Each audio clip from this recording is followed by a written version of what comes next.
Reine long si mais pour nous manger. Tipa tipa nous continue, nous pour avancer. Traverse montagne, persécution, marécage, douleur et souffrance. Tipa tipa nous pour avancer, nous faire confiance. Même si nous pas bien lourd, nous n'a pas besoin d'un bisou. Tipa tipa. Mesdames et messieurs, bonsoir. Nous sommes très heureux de vous retrouver une fois de plus au sein de notre Tipa Tipa qui aujourd'hui célèbre la vie sauvage, puisque en décembre 2013, les Nations Unies ont décrété une journée mondiale de la vie sauvage. Célébrer la vie sauvage et l'important travail de ceux qui, de par le monde, sont à l'œuvre et à Maurice, sont représentés par la Mauritian Wildlife Foundation que nous sommes heureux d'accueillir sur notre plateau aujourd'hui en la personne de Vikash Tataya que nous retrouvons. Vikash, bonsoir. Bonsoir. Bien content de retrouver vous, directeur de l'association de la Mauritian Wildlife. Et à vos côtés, nous avons Pouvalen Sinivasen et vous êtes le monitoring et data manager. Comment Wildlife Foundation retrouve-t-il, après à nous dire par exemple le passage des derniers cyclones qui fit une cause pas mal de dommages dans les forêts avec les inondations, etc. Quand il y a un cyclone qui finit de passer, nous fait un état une constatation de quels sont les dégâts qui ont été causés à la faune et à la flore. Constatation, c'est que les oiseaux endémiques survivent au cyclone. Et les plantes endémiques sont même adaptées au cyclone. Par exemple, là, en ce moment, nous avons le bois de cyclone, une espèce qui est endémique de Maurice, qui peut fleurir en abondance parce que ça réagit positivement au cyclone.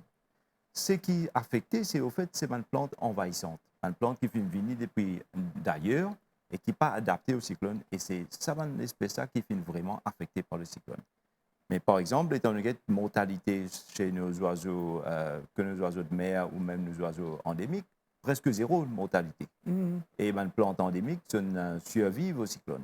Mais les plantes exotiques venues d'ailleurs sont vraiment affectées par le cyclone. Donc, pas fini, non, beaucoup perdre. Voilà. Pas fini à beaucoup perdre en ce qui s'agit de la faune et la flore indigène. C'est pour ça que notre message, c'est que si nous restons dans un écosystème indigène, donc un écosystème mauricien, Rodriguez, comme c'était à l'ancienne, c'est ça nos meilleures adaptations et notre meilleure résilience au cyclone. Mais seulement, il y a un effet, par exemple, des cyclones sur les cresserelles, sur leur survie à long terme, et ça aussi nous peut guetter un coup. Mais disons que le changement climatique se conjugue avec d'autres problèmes, par exemple déforestation, dégradation de l'habitat, prédateurs. Donc, il y a les autres facteurs qui viennent s'ajouter au changement climatique. Et nous ne sommes pas capables de prendre les piecemeal, ça veut dire un sans les autres facteurs qui peuvent jouer. Et me retourne moins vers Pouvalen. Et donc, est-ce qu'Ukav explique-nous comment aujourd'hui la technologie est au service de la wildlife? Dans nos projets, bien souvent, on commence que la génétique. Donc, la génétique, comment pour faire le management de la vie sauvage à Maurice. Moi, spécifiquement, je travaille sur Banzil. Donc, je travaille sur Banzil qui est autour de Maurice. Donc, sur l'île de Zégrette, l'île Ronde, Coin de Mia et tout. Sur ce Banzil-là, évidemment, il y a une dégradation au fil des années quand il commence à accéder à ce Banzil-là. Donc, ce qu'il nous fait, par exemple, sur l'île Ronde, nous avons des tortilles qui vivent in the wild. Okay? Donc, si comment dire, nous sommes capables de collecter des excréments de bonnes tortilles, nous sommes capables de connaître qui se manger d'habitude. Right? Donc, quand nous connaissons qui se peut manger, ça aide nous à faire, comment dire, nous avons captive breeding de tortilles. Donc, nous connaissons qui bonnes affaires se peut manger et nous sommes capables de provide ça dans captive breeding. Ça est important pour tortilles, peut-être pas autant, mais il y a une espèce lézard qui est bien petit, qui est bien en danger, qui à ce moment-là, quand nous connaissons cette qualité de data-là, nous avons servi ça pour make sure qu'ils peuvent faire OK in captive breeding et qu'éventuellement ramène que de étaient avant. Mais ça, c'est une bonne façon que l'innovation numérique est assez importante. Une autre façon, je pense que pour rajouter un peu à ce qui vit chez India, donc quand nous cause changement climatique, nous peut aussi cause une hausse de température. Sur l'île Ronde, nous avons une communauté d'oiseaux marins. Donc en ce moment, nous en avons 4. Mais seulement, peut-être avec une hausse de température, un haban d'oiseaux là qui a dit que, OK, puis commence à faire trop solo ça là, moi pour commencer à descendre un petit peu en bas. Ben, il y a arrête de l'île Ronde. C'est qu'arrivé à ce moment-là, c'est nous perdre les nutriments qui ça van oiseaux permis depuis la mer. Donc quand nous perdre ces nutriments là, nous la forêt pour commencer à faire pas autant bien. Ce qui veut dire que nous besoin essayer de bonne façon qui faire cet écosystème là en entier un peu plus robuste. Une bonne façon qui nous fait ça, c'est nous essayer d'attirer les autres oiseaux. Donc sur l'île Ronde, nous pas un certain oiseau qui appelle les oiseaux le fou. Mais ils trouvent sur l'île de Serpent, qui est vraiment près de l'île Ronde. À ce moment-là, ce qu'il nous fait, nous avons un leurre. Ça, c'est un leurre, par exemple, mais celui-là, c'est un sous-titan qu'on utilise sur l'île de Zégrette. Ce n'est pas la même chose qu'on utilise sur l'île Ronde, mais sur l'île Ronde, nous pouvons essayer d'amener des oiseaux, des fous, ça veut dire comment on veut dire, depuis l'île de Serpent sur l'île Ronde. Donc, des decoys pour montrer que, OK, c'est un habitat qui est assez favorable. Vous êtes capable d'essayer de venir breed ici, dans l'espace là. Mais aussi, nous avons un son qui nous émet. Donc, nous servons un baffle pour mettre un son de ces oiseaux là qui se capable penser, OK, c'est assez safe, nous pouvons venir reproduire ici. Oui. Quand nous pouvons faire ça, il veut dire qu'au fil des années, si ces oiseaux-là vraiment réussissent à venir reproduire sur l'île Ronde, nous pouvons avoir un écosystème qui est un peu plus robuste, qui est capable de s'adapter au changement climatique dans ce sens-là. Donc, ça, c'est des différentes façons que l'innovation numérique est vraiment, vraiment importante et qui nous peut servir on the field. Et ensuite, le là, c'est aussi même grossière que les oiseaux étaient en vrai. Donc, ces oiseaux-là, c'est ce vrai grossière, c'est souvent couleur et tout. L'autre oiseau qui me peut causer, un fou, lui est encore beaucoup plus gros. Donc, à ce moment-là, nous avons le qui est like the same dimension, same couleur. Ensuite, ban son là, des ban l'appareil là. Celui-là, sur l'île de Zégrette, nous servons parce que nous pouvons charger, donc à soi, nous pouvons charger, l'endroit, nous pouvons remettre. Mais sur l'île Ronde, parce qu'il est bien difficile pour nous sortir des affaires, l'île Ronde, à ce moment-là, nous avons un solar panel qui charge nous baffle, qui make sure que tout à fait même bien, tout à fait en constant, nous pouvons gagner un son là. Et hopefully, éventuellement, vous pouvez essayer de dire comme ça, OK, peut-être l'île Ronde est une bonne place, nous sommes capables de venir reproduire. Et que la ronde de l'écosystème. Et les oiseaux, ils viennent. Donc, nous avons vraiment une pause au bandit là. Nous avons une caméra trap, ce qui nous mettait. Donc, une caméra trap, c'est nous mettons on the field et quand il y a un certain mouvement, nous capturons une photo. Nous avons une photo là, nous essayons de guetter, mais malheureusement, aucun oiseau n'a pas une pause au l'île ronde yet. Ça fait des ans à ce que nous installons ça là-bas. Mais nous, encore constamment, chaque mois, nous pouvons checker sa bonne caméra, nous pouvons checker sa bonne photo là, pour connaître pas un petit progrès et ce qui est venu ou non. Okay. Ouais. Vikash, quand nous cause technologie, quand nous cause ADN, reconstruction, pour attirer les oiseaux, nous pas capable sous silence la reconstruction du dodo. Est-ce qu'il est capable aujourd'hui de dire nous un peu qu'est-ce que c'est, pourquoi tout ça? Voilà. Et il faut aussi que j'ajoute en préambule, c'est qu'il nous a aux aguets de toutes les méthodes technologiques qui peuvent arriver pour venir aider nous dans notre travail. Et par exemple, il y a une compagnie américaine qui s'appelle Colossal Biosciences qui peut essayer de faire revenir le dodo, mais aussi d'autres espèces qui finissent disparaître au monde, thylacine, ou les mammouths et d'autres encore. Et donc le dodo, comme nous savons, était endémique de Maurice. Il disparaît dans les années 1600. Et aujourd'hui, on a une méthode génétique très, très, très poussée, très avancée et qui encore peut développer pour reconstruire le dodo. Reconstruire le dodo à partir de ce parent le plus proche existant, qui est le pigeon de Nicobar, qui se retrouve dans les îles du sud de l'Inde. Et aussi le cousin du dodo qui est le solitaire qui se trouvait sur Rodrigue. J'essaie de mettre tout ça bout de gène-là ensemble. C'est un genetic line des poulets et ce qui va en ressortir dans quelques années vont être des petits dodos. Donc ça, c'est pour faire très simple. Pourquoi faire revenir le dodo? Parce que le dodo jouait un rôle très important dans l'écosystème. Ça permettait à beaucoup de fruits et de graines de plantes endémiques de Maurice, qu'ils ont dit peut disparaître, pour qu'ils soient capables de refaire ce nombre. Et, là, et ça va plante-là, nous pensons que ça passe par le tube digestif d'un dodo pour qu'il ait germé. Donc la technologie, avec la technologie, soit nous retrouvons très à l'arrière de la technologie. Et nous décidons qu'il nous besoin à the forefront de la technologie, être là. Bien sûr, c'est une technique qui coûte des millions et des millions de dollars que nous, comme un petit ONG, nous peinons accès à ça. Mais nous travaillons en collaboration avec universitaires, zoo, institutions scientifiques, mais aussi personnes, institutions qui peuvent développer sa technique très avancée.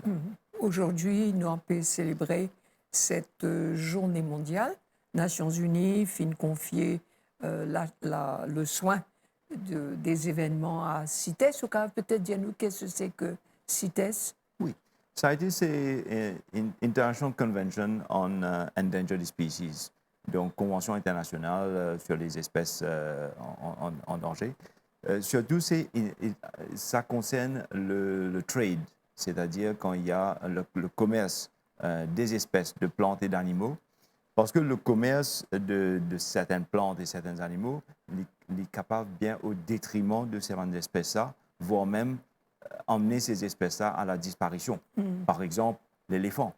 Par exemple, l'ivoire des éléphants, ce commerce, si ce n'est pas bien réglementé, il y a un abus, il y a un abattage d'éléphants en nature jusqu'à qu'ils disparaissent. Donc, et il y a aussi le rhinocéros, par exemple. Il y a beaucoup de poaching de ces animaux-là.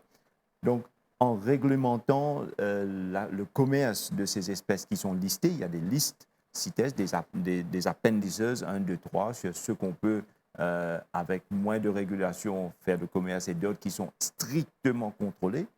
Nous sommes capables de faire pour qu'on protège ces plantes et les animaux parce que des fois, ça concerne aussi des orchidées qui sont très recherchés par des amateurs et qui payent de grosses sommes pour qu'ils allez prendre sa orchidée là dans la nature pour être revendue. Ce sont des trafics, c'est du trafic international. Donc, CITES, c'est là pour avoir cette convention que les pays signent, ratifient et aussi faire tout ce de leur possible pour réglementer le commerce et le trafic. Et d'ailleurs, l'affiche qui nous peut trouver en ce moment, c'était un concours annuel pour la Journée mondiale de la vie sauvage, des films remporté par Cheng Hui Sin, et dont nous tient à connaître comment Wildlife, comment vous êtes en connexion avec la jeunesse et qui marque cet événement de cette journée, quelles sont les activités un petit peu? Alors, tout d'abord, il faut dire qu'à Maurice et à Rodrigue, la Motion Wildlife Foundation, nous sommes plus de 120 effectifs. La grosse majorité de cet effectif est jeune. Quand je dis jeune, c'est entre 18 à 40 ans, pour ne pas dire 35 ans. Donc, la jeunesse, pour nous, c'est l'avenir. La jeunesse, quand on parle de l'innovation, c'est à travers la jeunesse que l'innovation va arriver et va être facilitée dans tous nos projets. Donc, nous avons beaucoup d'accent sur la jeunesse. Nous sommes présents dans les écoles, nous sommes présents dans les communautés, nous faisons un gros travail avec les jeunes à Rodrigue et aussi nous faisons formation des jeunes sur notre projet, que ce soit sur le tas, mais nous avons un programme de formation des jeunes dans notre organisation. Tout le long de l'année, nous faisons une formation sur les oiseaux, les reptiles, les plantes, mais même l'usage de la technologie. Par exemple, comment utiliser le GIS, comment utiliser les systèmes informatiques globaux pour la géolocalisation des espèces. Donc, nous avons tout cela, nous faisons beaucoup sur le database, parce que nous collectons beaucoup de data, donc il faut quand même les gérer correctement. Donc, nous avons une formation sur les bases de données. Traditionnellement, nous avons un post Facebook qui nous émettent dans nos sites web, dans nos sites Facebook et nos sites web aussi.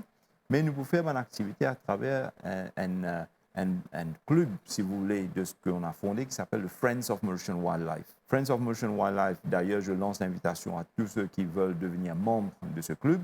Et chaque mois, nous faisons une sortie. Par exemple, là, prochainement, nous vous faisons une sortie pour escalader le piton savane. Mais il y a beaucoup de jeunes qui se joignent à nous pour découvrir ces lieux de la conservation, mais aussi une espèce de plantes et d'oiseaux et de reptiles qu'on retrouve dans ces milieux. Donc, on va faire des activités pour le public à travers Friends, mais aussi à travers nos posts Facebook. Et bien sûr, souvent, on nous demande de faire des activités dans les écoles, dans des communautés, auprès des compagnies, et nous essayons de répondre présent à toutes ces invitations. Voilà, peut-être un mot de la fin. Est-ce que vous trouvez que les jeunes répondent à cette conservation de la faune, de la flore? Quel est leur comportement?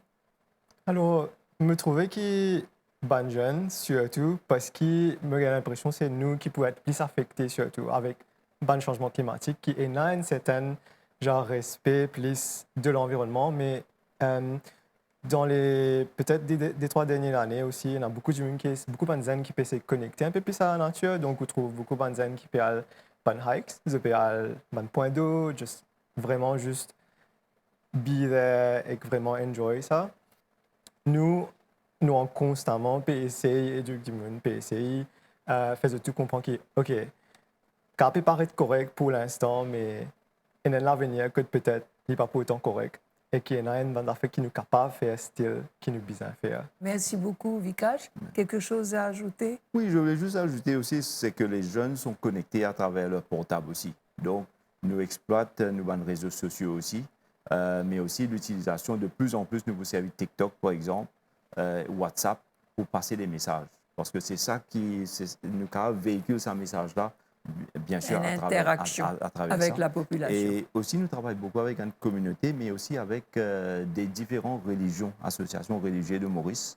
Donc, notre éducation touche aussi à différentes associations culturelles et religieuses du pays pour véhiculer à travers différentes religions du pays. Nous fîmes remarquer qu'il y en a pas mal d'appareils sur le plateau aujourd'hui. C'est que nous avons 2 jeunes de votre association qui vont venir parler de ces appareils.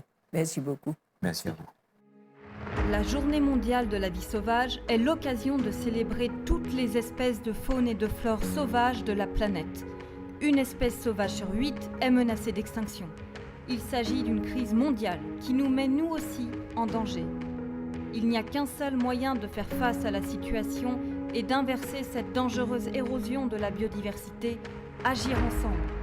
Cette année, la Journée mondiale de la vie sauvage mettra en lumière les partenariats pour la conservation des espèces sauvages afin de saluer les initiatives les plus efficaces aussi bien à l'échelle mondiale que locale. Autant d'efforts qui aident à bâtir un monde plus durable pour la nature et pour l'humanité.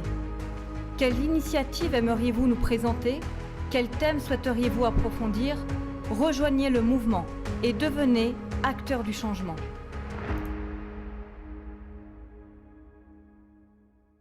Alors maintenant, nous avons le plaisir d'accueillir Vanoucha Pilet et Ashmi Bunsi. Et Zot fin venir avec toute qualité l'appareil, puisque aujourd'hui, nous avons cause la journée mondiale, mais mettre en exergue la technologie qui est explorée de plus en plus pour la recherche, pour la conservation. Nous commence par toi, Ashmi. C'est quoi? Tu es une spécialiste des chauves-souris, c'est bien ça? Oui, exactement. Pour commencer, à Maurice, en fait, nous avons différents types de chauves-souris. Nous avons 10 roussettes, c'est qui nous tendent, nous trouvent qui viennent manger fruits. Mais aussi, nous avons 2 petites espèces de chauves-souris insectivores. Ceux qui se font, mangent 10 insectes. Et nous partons de son en fait quand je communiquer entre eux. Alors comment nous faire pour étudier eux? Nous pas qu'à trouver eux, je t'envoie là-haut, faire asseoir et nous pas réussir détecter eux son. Alors ça, la technologie permet de nous étudier ça dans l'espèce de chauve-souris là. Par exemple, nous avons un petit appareil qui s'appelle un audiomorphe. Ça, il marche par pile et ça permet de nous mettre-les dans différents types d'habitats pour nous connaître est-ce qu'il y a une chauve-souris, ça va une chauve-souris insectivore là. Et, plus important, est-ce qu'il se peut manger? Ça veut dire, est-ce qu'il habite là, il est bon, il a insectes pour eux. Et ça, surtout, les relié à un changement climatique. Ça veut dire, s'il y a beaucoup de périodes de sécheresse, ben ça, il a affecté la population de chauves-souris insectivores. Par exemple, comment nous connaissons qui est une chauve-souris in passé, grâce à cet appareil-là, nous connectons dans nos laptops, technologie encore. Par exemple, on montre une donnée qui est collectée grâce à cet appareil-là. Nous jouons pour écouter une chauve-souris qui jamais ou pas capable d'écouter normalement. Voilà. Une vient remarquer que commence par un petit son, un autre son, jusqu'à dernier entendre ça petit graissement-là. Ça, nous appelle ça un feeding buzz. Ça veut dire que l'inavoue sa écolocation-là, ce écho peut venir, ça veut dire qu'il détecter un insecte. Grâce à cette petite boîte-là, l'appareil technologique-là, ça permet de nous connaître une chauve-souris passée-là, ça veut dire une chauve-souris-là, mais aussi chauve-souris-là une manger. Ça veut dire ça permet de nous faire différenciation entre foraging behavior. Extraordinaire. Moi, je ne connais pas une chauve-souris muet parce qu'il me tente une chauve-souris passée. Bon, on vient maintenant aux différents appareils. Alors, ce n'est pas les chauves-souris, c'est les oiseaux pour la plupart. C'est un peu de tout. Oui. Donc, nous, à la White Lab aussi, nous travaillons aussi la faune et la flore. Donc, nous savons beaucoup mon équipement, comme Valentin un petit peu mentionné avant, avec le sound system pour attirer les oiseaux. Nous aussi servi le terrain pour justement nous connaître la population, par exemple, comme les oiseaux. Si de loin, nous ne pouvons pas trouver un pied endémique, nous ne pouvons pas trouver ce malfleur avec nos scopes. Nous avons un scope là. Nous avons aussi nos caméras qui nous servent au terrain. Nous avons nos binoculars, nos jumelles qui nous amènent. Tous les temps, nous amenons ça avec nous. C'est comme avec Archivisia, nous avons un GPS qui nous a amené pour nous connaître les coordinates. Et c'est bien important pour nous parce que ça, comme ça, vous connaissez vraiment la population de, par exemple, nous, la faune, comme les oiseaux, comme les pigeons des morts dans le National Park et autres. Et voilà. L'autre appareil, là? Donc, l'autre, comment beaucoup de monde connaît, nous avons aussi un prédateur. Donc, ça, c'est un trap qu'on appelle un Good Nature Trap. Donc, ça, Good Nature Trap-là, c'est un piège à rats. Qu'il ira brun ou noir, c'est un piège à rats. Donc, ça, les rats, ça fait beaucoup de dommages dans la forêt, le National Park. Mais aussi beaucoup de dommages dans une façon de se terminer aussi des diseases, c'est peste. Et se mange des oiseaux, on mange aussi des seeds, etc. Donc ça, c'est un équipement qui est bien efficace. C'est un self-setting trap qui aide à éliminer les rats. Donc, façon qu'il est c'est un cartouche à gaz, du CO2, qu'on met là. Donc, c'est ça qui peut faciliter la façon pour éliminer les rats là, qui normalement nous mettons là-dedans. Et là-dedans, on met du gaz. Et là-haut, les rats là, c'est attiré par un scène une bête, un appât, qui fait de chocolat ou de chocolat avec coconut oil, qui nous mettait là-dedans. Donc, c'est là-dedans où appât pour rentrer. Et les rats là, quand vous venez, vous sentez ça, vous rentrez là-dedans. Par contre, vous trouvez, là-dedans, il y a un piston, de couleur orange, et juste au fond, où il y a une tige métallique. Quand les rats là viennent, vous pouvez sentir ça, scène qui est ici, là. Ça là, pas là. Parce que vous pouvez attirer ça. Vous venez, quand vous tapez cette tige là, c'est là que ça piston là pour oui, allez nous pas vous gagner de détails, mais nous connaissons. Oui, mais il est bien efficace pour éliminer les rats. Mais combien d'appareils il y a comme ça dans tout le pays? Dans tout le pays, pour vous caser, parce que les autres organisations aussi se servent. Mais en tout cas, il y a un bon équipement pour éliminer les rats, pour nos populations, qui les oiseaux, qui les plantes, etc., pour les monter. C'est très intéressant tout ce que vous nous avez dit et comment vous faites face à tous les défis dans votre travail, dans votre métier. Les bien demandé, c'est un travail très dur parce qu'il n'a pas besoin de marie bonheur. Vous allez avoir des oiseaux là lever, ou besoin pour connaître une population, justement, par exemple, des oiseaux. Vous allez avoir maintenant lever, ou trouver maintenant pour venir manger. Je travaille le soir, et né à 2 heures du matin, je suis au terrain. Des fois, je suis seule, mais 3/4 du temps, c'est ma maman qui est avec moi. C'est la femme qui me bien encouragement, mon cas dire, pour continuer dans ce métier-là. Moi, il y a aussi des collègues de l'université, mes autres camarades aussi, mais aussi d'autres collègues de la wildlife qui bien motivent nous. C'est très encourageant, surtout que dans quelques jours, ce sera la journée de la femme. Et donc, c'est votre message. Merci beaucoup à toutes les deux. Merci. Et de votre participation, mais surtout pour le travail que vous faites, qui est magnifique. J'ai appris tant de choses sur les chauves-souris. Et il y en a tellement d'autres à apprendre encore.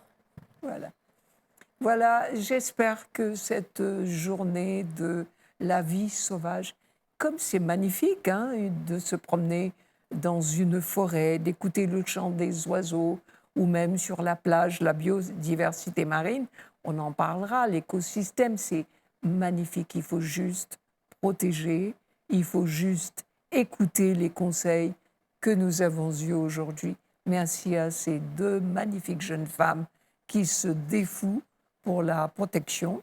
Et bonne semaine à vous tous. On se retrouve dimanche prochain pour un autre Tipa Tipa. Ensemble, nous avancer. Livrez-nous dans une longue cimée pour nous manger. Tipa Tipa, nous continuons, nous pour avancer. Traverse montagne, persécution, marécage, douleur et souffrance. Tipa Tipa, nous pour avancer, nous faire confiance.